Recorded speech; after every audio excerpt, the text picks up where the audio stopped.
राष्ट्रवादी Congress party यानी NCP के अध्यक्ष शरद पवार ने महाराष्ट्र के मुख्यमंत्री एकनाथ शिंदे से सीएम के आधिकारिक आवास वर्षा बंगले पर मुलाकात की, जिसके बाद से तरह तरह की अटकलें लगाई जाने लगी। दोनों के बीच गुरुवार की शाम को तकरीबन आधे घंटे की बातचीत हुई।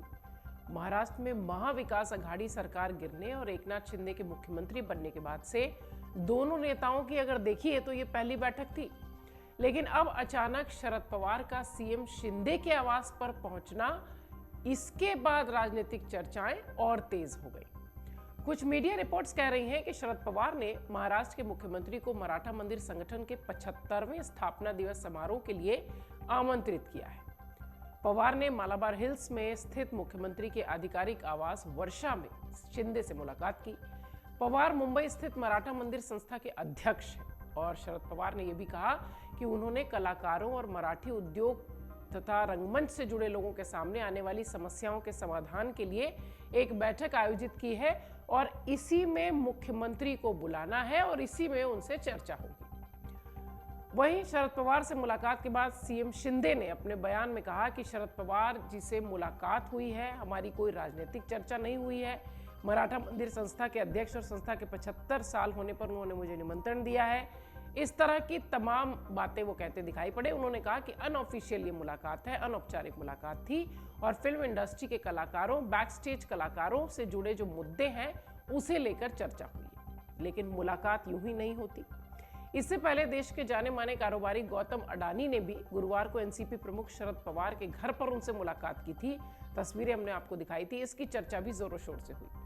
शरद पवार ने गौतम अडानी से मुलाकात की वजह भी बताई। इस मुलाकात को लेकर पवार ने कहा कि सिंगापुर से एक प्रतिनिधि मंडल मेरे पास आया था और वो किसी तकनीकी मुद्दे पर उद्योगपति गौतम अडानी से मिलना चाहते थे, इसीलिए अडानी और उनकी मुलाकात हुई है। पवार ने कहा कि यह तकनीकी मुद्दा है, इसलिए मुझे इसके बारे में ज्यादा समझ नहीं है, यानी टाल गए। आइए अब हम आपको बताते हैं कि शरद पवार के साथ हुई इन बैठकों को क्यों महत्वपूर्ण माना जा रहा है, इसके क्या मायने हैं और कैसे मुलाकात सिर्फ यूं ही नहीं होती।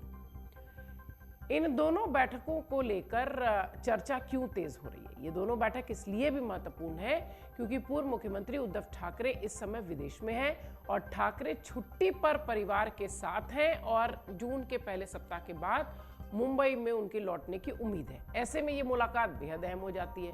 2019 में शिवसेना ने भारतीय जनता पार्टी के साथ गठबंधन समाप्त करके और महाराष्ट्र में कांग्रेस और पवार की एनसीपी के साथ महाविकास अघाड़ी एमवीए की सरकार बनाई थी। पिछले साल शिंदे और उनके गुट के विधायक शिवसेना से अलग हो गए और बीजेपी के साथ मिलकर नई सरकार बना ली। इससे पहले अप्रैल में एनसीपी के नेता अजीत पवार ने सह्याद्री गेस्ट हाउस में शिंदे और उनके डिप्टी सीएम जो थे देवेंद्र फडणवीस से मुलाकात की थी। अब समझिए कि कोई भी मुलाकात किसी भी तरह की राजनीतिज्ञों की सामान्य नहीं होती। इस मुलाकात पर अजीत पवार ने भी अपनी प्रतिक्रिया दी है। अजीत पवार से शरद पवार और गौतम अडानी से मुलाकात के बारे में जब पूछा गया तो उन्होंने कहा कि गौतम अडानी कई बार शरद पवार से मिलते रहे हैं, इसमें कुछ दिक्कतें नहीं हो सकती और होनी भी नहीं चाहिए। सवाल हो सकते हैं, चर्चा हो सकती है। उसका जवाब यह है कि सामान्य तौर पर यह मुलाकात हुई थी। शायद इस बीच सुप्रीम कोर्ट की कमेटी द्वारा दिए गए फैसले के बारे में भी कुछ कहना बाकी है। इस तरह की बात भी अजीत पवार कहते दिखाई पड़े। उन्होंने कहा कि मुझे नहीं पता है, लेकिन अलग अलग उद्योगपति अलग अलग राज्यों में अलग अलग निवेश करना चाहते हैं, इसलिए वो मुलाकात करते हैं और शायद ये मुलाकात उसी संदर्भ में रही होगी। शरद पवार की इस दोनों बड़ी मुलाकात के बाद सियासी गलियारों में चर्चा तेज हो गई है। इसलिए भी चर्चा तेज है क्योंकि इस वक्त उद्धव ठाकरे महाराष्ट्र में नहीं है, मुंबई में नहीं है और उसके बावत इस तरीके की मुलाकातें निश्चित तौर पर एक हवा देने की कोशिश सियासी गलियारों में होती है और चर्चा का विषय भी इसलिए बनती है क्योंकि जिस तरह से मुलाकातों में बातचीत हुई है, अनौपचारिक की चर्चा हो रही है, उसे लेकर राजनीतिक पंडित और जो महाराष्ट्र की सियासत को नजदीक से जानते हैं वो कह रहे हैं कि ये मुलाकात यूं ही नहीं हुई है।